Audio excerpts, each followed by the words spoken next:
Look, these things of history, I get hooked on them because I just think it's fascinating. I wonder if we can see what the cause of some change was in the story of history, the historicity. But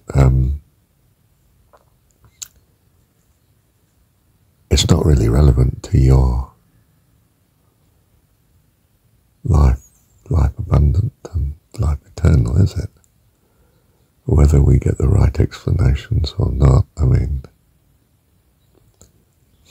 it's trivial compared to focusing and mastering understanding truly, and entering into our true relationship with God. In that sense, I see the Jesus historicity as miraculous, that taking God as our heavenly dad, recognizing or holding such a view, has an absolutely miraculous impact upon our happiness and our well-being, and I think our prosperity and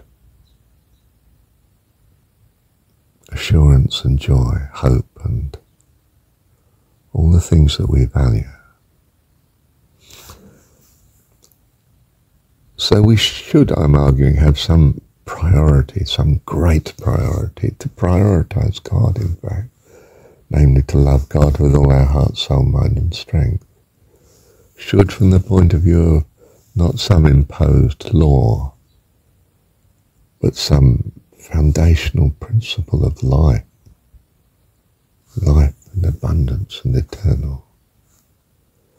That to view God in this way, which is achieved universally and simply for all life, to simply cultivate gratitude by a habit of seeking out, focusing on, noticing, meditating upon all that's good and lovely, that your appreciation grows,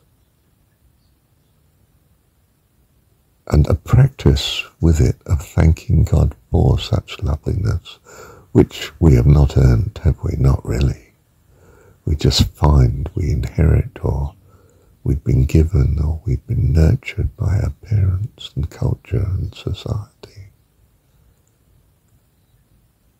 But really, that's just the show of the hidden hand of God, our heavenly dad that loves us. And to take that view seems to be cardinal, foundational, everything.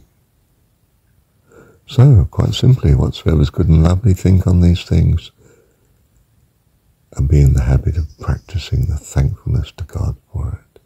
And your gratitude will be overwhelming, and you'll have no problem in keeping this first commandment, as it's called, this first principle of loving God with all your heart, soul, mind and strength, and experiencing the blessings that follow accordingly, which are, with an infinite God, infinite blessings.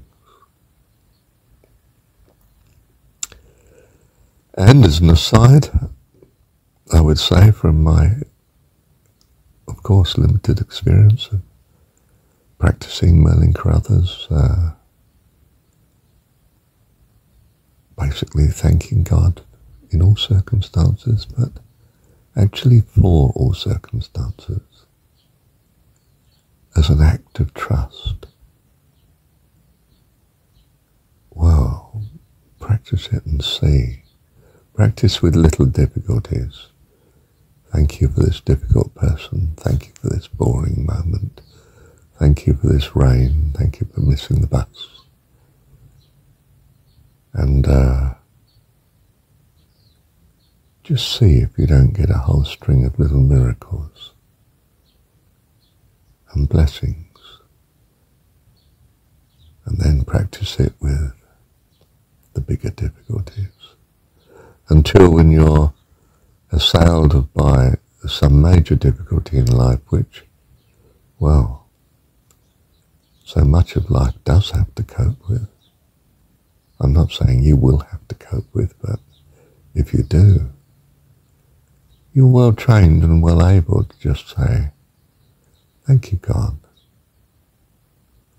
for this loss, this fear, this concern. I trust you for it. And every time it nags at you, you say, no, I thank you, Dad. Thank you, Dad. You see, you control the mind. And perhaps it is the case that it is God's amazing control of the mind, his mind, that has brought about the whole of creation and our very being. And if we are to be children of God, we too will have this amazing ability of God to perfectly control the mind and all it is. This is, as I understand it, our birthright as children of God, that we become wonderful like him, and that this is not some breach of humility, but the realization of the wonderfulness of our Dad.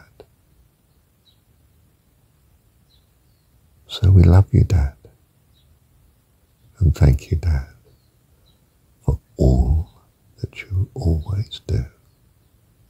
Love you, Dad. Thank you, Dad.